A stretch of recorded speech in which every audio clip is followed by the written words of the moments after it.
आज का टॉपिक है आनुवांशिक अभियांत्रिकी के अनुप्रयोग।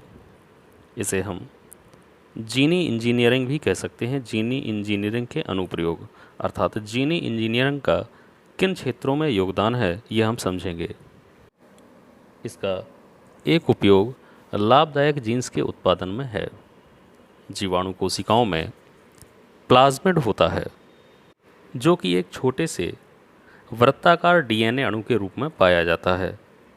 जीनी इंजीनियरिंग की सहायता से हम प्लाज्मिड का उपयोग करते हुए आवश्यक जीन को क्लोनिंग करके, अर्थात क्लोन का मतलब होता है हूबहू अन्य प्रतिलिपियां बना लेना। तो जो जीन है, आवश्यक जीन हमारे लिए, उसकी हम अनेक प्रतिलिपियां बना लेते हैं ताकि उसका उपयोग करके हम अन्य उत्पादों को तैयार कर सकें। काइमोसिन का उत्पादन। वैसे तो काइमोसिन एक एंजाइम है जो कि आमाशय की जठर ग्रंथियों द्वारा निकलता है और ये दूध की केसीन नामक प्रोटीन को स्कंदित करके, अर्थात उसे जमा कर उसके पाचन की क्रिया को प्रारंभ कराता है। व्यावसायिक रूप की बात की जाए तो ये एंजाइम दूध से पनीर बनाने में प्रयोग किया जाता है। जीनी अभियांत्रिकी के माध्यम से इसे सूक्ष्म जीवों द्वारा प्रचुर मात्रा में तैयार कराया जा रहा है। जीनी विश्लेषण एवं संग्रह। डीएनए अणुओं को छोटे छोटे खंडों में तोड़कर और इनका पुंजकीकरण करके हम किसी भी जीवधारी के संपूर्ण जीनोम का विश्लेषण कर सकते हैं, अर्थात जेनेटिक एनालिसिस कर सकते हैं। और इसका संपूर्ण डिटेल या पूरी की पूरी जानकारी को हम कंप्यूटर में रिकॉर्ड भी कर सकते हैं ताकि भविष्य में हम इसे कभी भी पढ़ सकें, कभी भी इसका स्टडी कर सकें। तो जब हम किसी भी जीवधारी के जीनोम का पूरा स्टडी करके उसे कंप्यूटर में रिकॉर्ड करते हैं, सुरक्षित करते हैं, तो इस प्रकार के संग्रह को हम जीनी संग्रह या जीन लाइब्रेरी कहते हैं। जीन्स का संश्लेषण। जीनी अभियांत्रिकी के माध्यम से हम किसी विशिष्ट जीन का संश्लेषण करा सकते हैं। समुद्री तेल फैलाव का सफाया।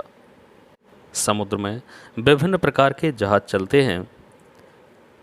कई बार जहाज़ों से तेल या ईंधन पदार्थों का रिसाव हो जाता है जो कि समुद्र के पानी में फैल जाता है। इस कारण से समुद्री पारितंत्र प्रभावित हो सकता है। वैज्ञानिकों ने जीनी इंजीनियरिंग के माध्यम से स्यूडोमोनास जीवाणु में कुछ परिवर्तन किया, उसके डीएनए को पुनर्संयोजित डीएनए के रूप में बदल दिया। परिवर्तित रूप में यह जीवाणु समुद्र के सतह पर फैले तेल का सफाया करने लगता है। इस प्रकार के जीवाणु को उच्च झक्की जीवाणु या सुपरबग बैक्टीरियम कहा जाता है। मानव रोगों के जीन्स का रूपांतरण। मनुष्य में बहुत सारे रोग होते हैं, लेकिन 3000 से भी अधिक रोग ऐसे हैं जो त्रुटिपूर्ण जीन्स के कारण बन जाते हैं। जीनी चिकित्सा अर्थात जीन थेरेपी के अंतर्गत इन त्रुटिपूर्ण जीन्स में बदलाव करके इनसे संबंधित रोगों के फैलने को रोका जा सकता है। रोगजनक विषाणुओं का रूपांतरण। रोगजनक विषाणुओं जैसे कि कैंसर का विषाणु, एड्स, ये ऐसे रोग हैं कि लाइलाज हैं और काफ़ी गंभीर रोग हैं।